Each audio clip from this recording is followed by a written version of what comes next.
Oh boy.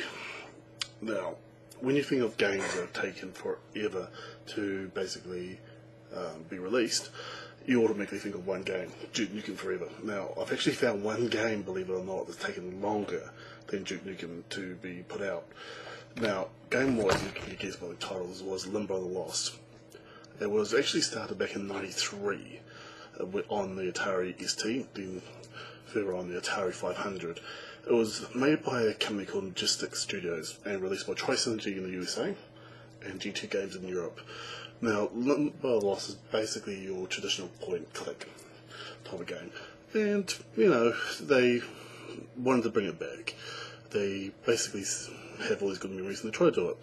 Now, bit of background. Limbo the Lost follows a character called Benjamin Briggs. He was a real-life captain of the ship called the Mary Celeste. Now, that's obscure reference number one. Now, Mary Celeste was basically discovered empty in 1872, I think it was.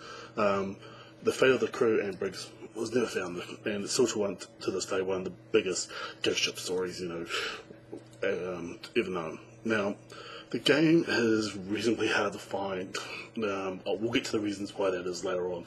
But there's two basic versions, as I said, the US and Europe. Now, believe it or not, I found a copy of the UK version, or Europe version, at our local game store. Don't ask me how they got it, but they said it was one of their import titles.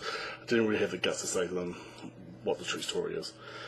Now, if I can find a copy of the US version, the box one, with all the nice pretty art and stuff like that, I'll be very happy, because rumours is that goes anywhere between $200 US and up at the moment.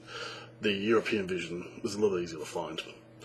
Now, this is where things, when you start playing the game, it starts going downhill. Now, I'll let you watch this. It's just that I made a cutscene of basically the opening, and believe me, it goes downhill pretty quickly. We'll get into the reasons behind it after it, but after 3 days of playing, I'm going to go numb the pain. So, watch the clip, and I'll basically see you guys afterwards.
I needed that.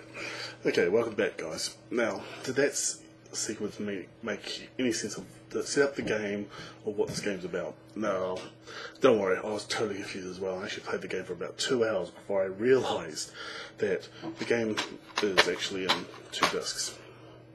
And believe it or not, in the making of this is actually the true opening sequence of this game. It shows basically how Benjamin got onto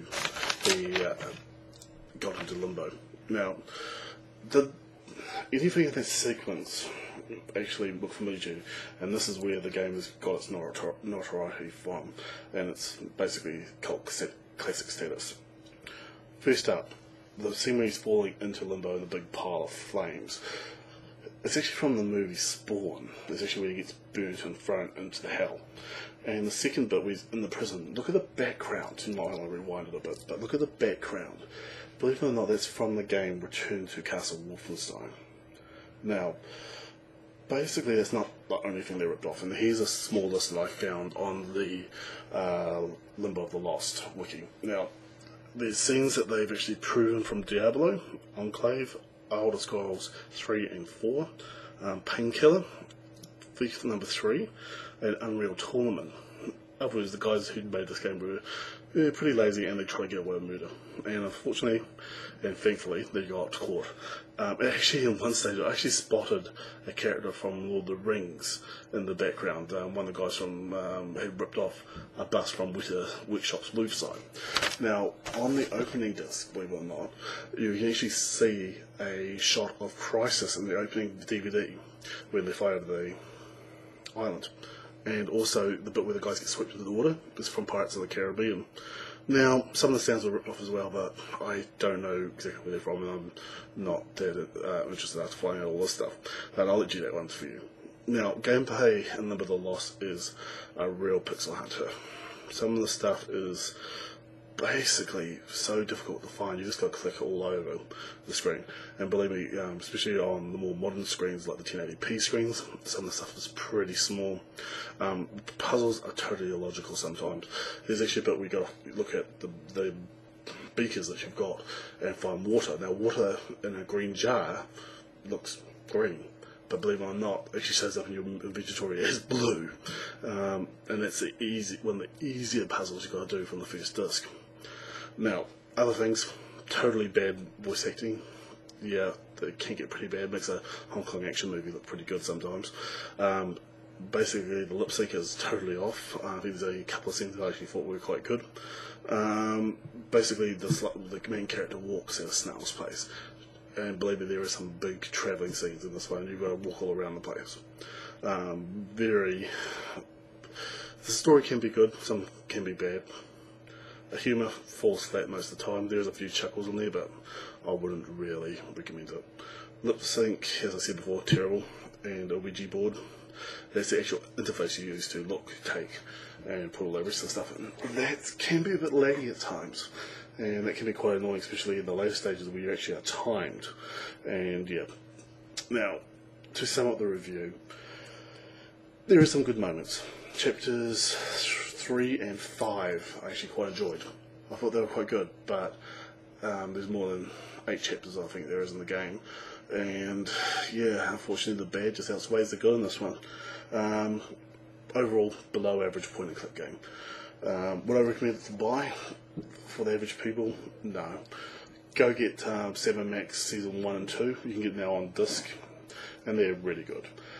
If you're on Steam, you can actually get a 4-pack of LucasArts games, which is Loom, the 2 of the Indiana Jones games, and the Dig. Get that. I think, and it's too cheap. I think it's, yeah, I'll have to look up on, you look it up on Steam, but it's called the LucasArts Adventure Pack, and it's really well worth it, because I think Indiana Jones and the Fate of Atlantis is probably one of the best examples of point-and-click gameplay I've actually ever played. For your collectors, if you can get it cheap enough, yeah, I say grab it, because I think I got mine off on a 50% off sale, and yeah, well worth it. So, I'm going to leave you now with the actual ending of Limbo Lost. It's probably the most famous scene in the whole game, and I'm sure some of you guys have actually seen it. But yeah, definitely have a look, because it's got quite a catchy little tune, and yeah, don't worry, I'm not giving away any spoilers here, but believe me, it's probably one of the most bizarre endings I've ever seen. Anyway, enjoy guys, and I'll see you next time. What's going on? I can't see a thing.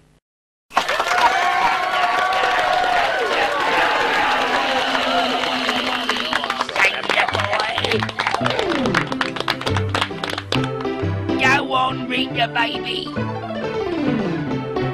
Now that sounds really groovy. I tell you what, let's sing.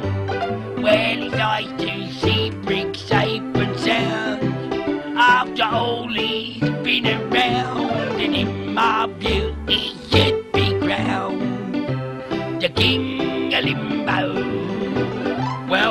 his ups and he's had his downs. He's had his smiles and he's had his frowns.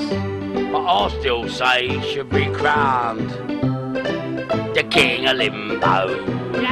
Oh, what more can a poor boy do? Working for the likes of me and you. What more can a poor boy say? But I could use your help